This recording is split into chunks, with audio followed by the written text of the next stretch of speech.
అయితే మీకు విజయబాబు నాయుడు గారి దగ్గరికెళ్ళన్నారు గదా! విజయబాబు నాయుడు దగ్గరికి వెళ్ళినప్పుడు సినిమా కోసం ఎప్పుడు నేను ట్రై చేయలేదన్నారు. మరి అప్పుడు ఎలా జరిగింది? విజయబాబు నాయుడు దగ్గరికి ఎళ్ళాలి, పని చేయాలనేది? అంటే నేనొక 5వ క్లాస్ నుంచి నాకు తెలియకుండానే హ్మ్. కథలు రాసేవాడిని. ఆ! విపరీతంగా పుస్తకాలు చదివి కథలు రాసేవాడిని, పంపిస్తున్నవాడిని. Magazines reject అవుతుండేవి.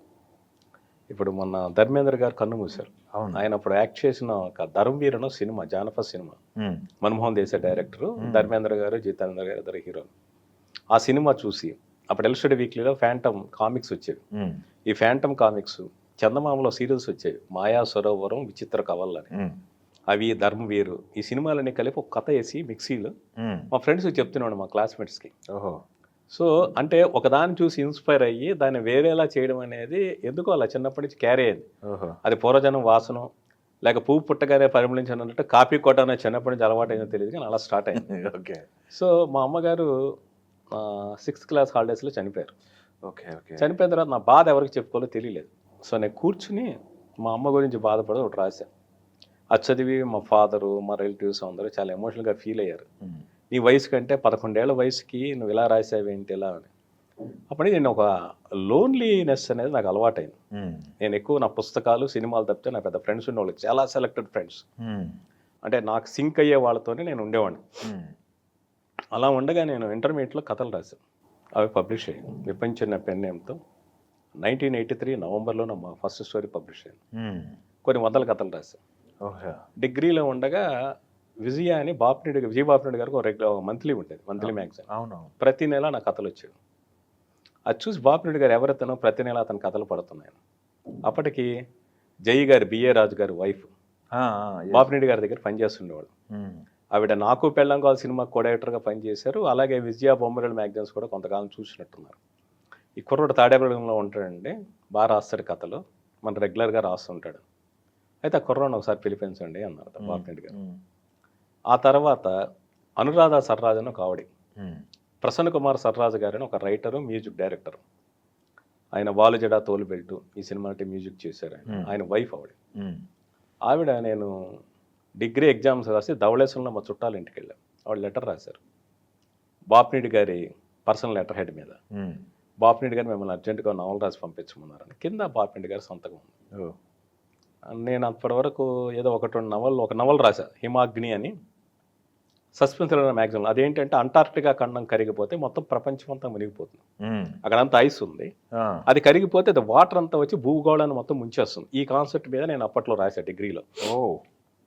అది తప్పితే ఇంకా నవలేం రాయలా. హ్మ్. సో, నవల మీద నాకు ఇంట్రెస్ట్ లేదు. సో, అలా నేను తిరుగుతూ ఉన్నాను. మళ్ళీ ఫోనొచ్చింది. హ్మ్.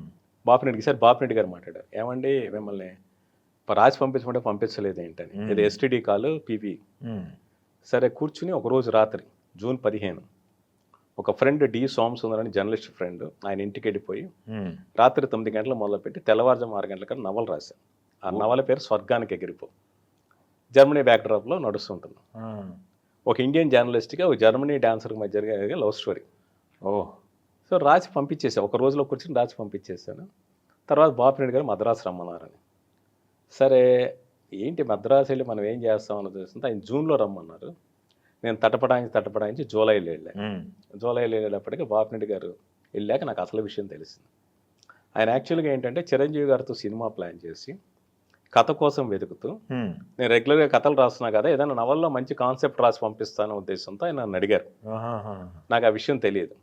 నేను సినిమాకి పనికిరాని ఒక నవల రాశాను. సినిమా పనికిరాని నవల అది. సినిమాకి అసలు ఏమాత్రం పనికిరాదు. అది ఆ! జర్మనీ బ్యాక్‌డ్రాప్‌లో నవల రాశా. అవును. ఆయన ఇదేంటి కుర్రోడు ఎలా రాశాడు అనుకుని, సరే ఆ నవలైతే పబ్లిష్ చేశారు. 1987 నవంబర్ విజయలో అనుబంధ నవలగా వచ్చింది ఆ నవల. ఆ! బట్ ఆయనేంటంటే, సరే ఇక్కడే మెడ్రాస్‌లో ఉండిపోండి అని చెప్పి, ఆయనకి కోడంపాకం పోస్ట్ ఆఫీస్ రోడ్‌లో 'నాకు పెళ్ళాం కావాలి' సినిమా ప్రొడక్షన్ ఆఫీస్ ఉండేది. ఆ! అందులో నాకు అకామిడేషన్ ఇచ్చి, డబ్బులిచ్చి, ఆయనతో పాటు అప్పుడు కృష్ణరాజు గారితో సినిమా జరిగేది. 'మా హ్మ్. ఇంటి మహారాజు' అనుకుంటా. హుహుహు. ఆ సినిమా షూటింగ్‌కి తీసుకెళ్ళేవాడు ఆయన.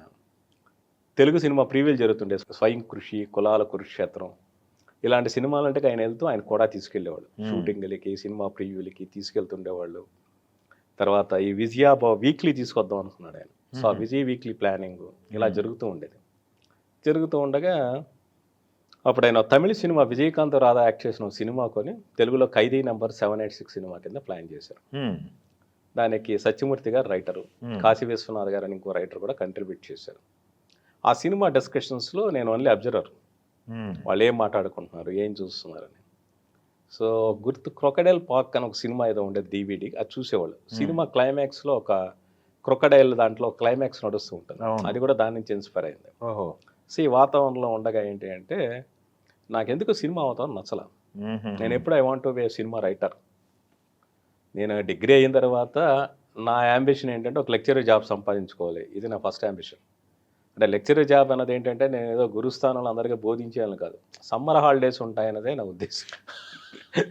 సెలవుల కోసం లెక్చరర్ కావాలనుకున్న 2 నెలల హాలిడేస్ వస్తాయి, ఏ ఎంప్లాయీకి ఉండదు, ఓన్లీ ఎక్సెస్కే ఉంటుంది. అదే ఆ 2 నెలల్లో మనకు నచ్చినట్టు కథలు రాసుకోవచ్చు, తిరగచ్చు, ఇలాంటి ఆలోచనతో ఉండేవాడిని.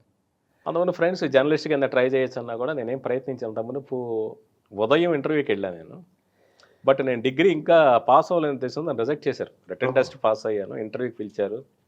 పతంజలి గారు, దాంట్లో నారాయణమూర్తిరాజు గారు, ఇంకెవరో నన్ను ఇంటర్వ్యూ చేశారు. అప్పటికి ఇంకా డిగ్రీ నేను ఎగ్జామ్స్ కూడా రాయాలి ఫైనల్. ఆ కుర్రాడు ఎలా వచ్చేస్తాం అనేసి. సో అంటే దాసరి గారిని పట్టుకుని రికమెండేషన్ జాబ్ సంపాదిద్దామని ఒకరోజు నైట్ అంతా కాపలా కాశాను. తాడేపల్లి కూడా ఆయన వచ్చాడు, ఆయన కోసం కాపలా కాశాను. బట్ ఆయన రావడం లేట్ అయిపోయి నేను విసుగొచ్చి ఇంటికి వెళ్ళిపోయాను. సో అందువల్ల ఉదయంలో రాలా. సో నేను చేసిన అటెంప్ట్ అదే. సో అందువల్ల నాకు ఈ వాతావరణం నచ్చేది కాదు. వాతావరణం ఎందుకు నచ్చేది కాదు అంటే నేను అప్పుడే ఊరి నుంచి వచ్చాను, తాడేపల్లి నుంచి ఊరి నుంచి మద్రాసు వచ్చాను. రైటర్స్ అనేవాళ్ళు ఒకళ్ళనొకళ్ళ మీద రెస్పెక్ట్ లేకుండా ఉన్నారు అన్న ఫీలింగ్ నాకు వచ్చింది. అది మేబీ రైట్ ఆర్ రాంగ్. అంటే సత్యమూర్తి గారికి అప్పుడే హార్ట్ సర్జరీ జరిగింది, ఆయన మెట్లు ఎక్కలేకపోయేవారు, కిందకి పిలిచి నన్ను మాట్లాడేస్తుండేవాడు బాపిరెడ్డి గారి ఆఫీస్లో. కాశీ విశ్వనాథ్ గారు రైటర్ కొంచెం ఈవినింగ్ వచ్చేవాళ్ళు, ఈయన పని చేసినట్టు ఆయనకి తెలియదు. సో ఆ విషయం తెలిసినప్పుడు చిరాకు పడుతుండేవాళ్ళు. ఎందుకు ఒక రైటర్ రాస్తే ఇంకో రైటర్ ఎందుకు ఫీల్ అవ్వాలి, అందరూ ఒకటే కదా అనే ఫీలింగ్తో ఉండేవాళ్ళు. ఇప్పుడు హాలీవుడ్ సినిమాలు ఉన్నాయి, అక్కడ డైలాగ్స్ కార్డ్ ఎవరికి ఉండదు. అంటే హాలీవుడ్ బిగినింగ్లో డైలాగ్స్ కార్డ్ అని సెపరేట్గా పడ్డా, అంటే దాదాపు నాకు తెలిసి ఒక 50 ఏళ్ల కాలం నుంచి స్క్రీన్ ప్లే కార్డ్ ఒకటే ఉంటుంది, writing story or screenplay. స్క్రీన్ ప్లేకి 3-4 పేర్లు ఉంటాయి. సో 3-4 పేర్లు ఒక రైటర్కి ఒక రైటింగ్ డిపార్ట్మెంట్లో వేసినప్పుడు ఇక్కడ ఎందుకు ఈగో ఫీల్ అవుతున్నారు అదే నాకు నచ్చల సినిమా వాతావరణం. తర్వాత నాకెందుకు సినిమా వాతావరణం మీద ఒక మేబీ ఒక రాంగ్ ఇంప్రెషన్ ఉండింది. అంటే అక్కడ బ్యాడ్ హ్యాబిట్స్ ఉంటాయి, అవేందో అలవాటు అయితే నా లైఫ్ రూన్ అయిపోతుంది, నాకు ఇష్టం లేదు. అంటే నాకు ఈవెన్ టుడే నేను ఇంతవరకు ఎప్పుడు ఒక చుక్క మందు తాగింది లేదు, ఒక దమ్ము కొట్టింది లేదు. సో ఇలాంటి అలవాట్లు లేవు నాకు. సో సినిమా వాతావరణంలో ఉంటే నేను అలాంటి వాటికి అడిక్ట్ అయిపోతానేమో. అంటే నేను చాలా ఈజీగా అట్రాక్ట్ అవుతుంటా అన్నిటికీ. ఓ పిల్లోడికి ఎలాగ అట్రాక్ట్ అవుతుంటే అలా అట్రాక్ట్ అయిపోతుంటాయి. అలాంటి వాతావరణంలో నేను ఉండదలుచుకోవాలి. ఇప్పుడు అభిప్రాయం మారిపోయిందా? అభిప్రాయం స్టిల్ అదే. ఇప్పుడు నేను ఎప్పటికీ నేను అలవాటు చేసుకోలేదు, బట్ నేను అర్థం చేసుకున్న ఇండస్ట్రీని. అది నా పొరపాటు. ఆ 20 ఏళ్ల వయసులో నాకు సరిగ్గా తెలియదు, ఊహ తెలియదు, ప్రపంచం తెలియదు. నాకున్న ఒక అపోహలతో నేను అప్పుడు ఆ అవకాశాలు వదిలేసుకున్నాను. అదే సమయానికి ఏమైందంటే జ్యోతి చిత్రంలో ఒక జాబ్ ఖాళీ ఉంది, నువ్వు వెళ్తావా అవి పెంచని జై గారు అడిగారు. వాడు ఫ్రీక్వెంట్గా కలుస్తుండేవాడిని. అంటే ఓకే వెళ్ళిపోతాను. అలాగా విజయవాడలో జ్యోతి చిత్రంలో సబ్ ఎడిటర్గా 1987 నవంబర్ 2 జాయిన్ అయ్యాను. అక్కడ నుంచి సినిమా ఇండస్ట్రీ వదిలేసి మళ్ళీ జర్నలిజంలోకి వచ్చాను. బట్ యాజ్ ఈస్ ఫిల్మ్ జర్నలిజంలోనే ఉన్నాను నేను. ఓకే, సినిమా ఇండస్ట్రీ కాదు కానీ మళ్ళీ అదే క్రాఫ్ట్లోకి ఉన్నారు, ఫిల్మ్ క్రాఫ్ట్, ఫిల్మ్ జర్నలిజం.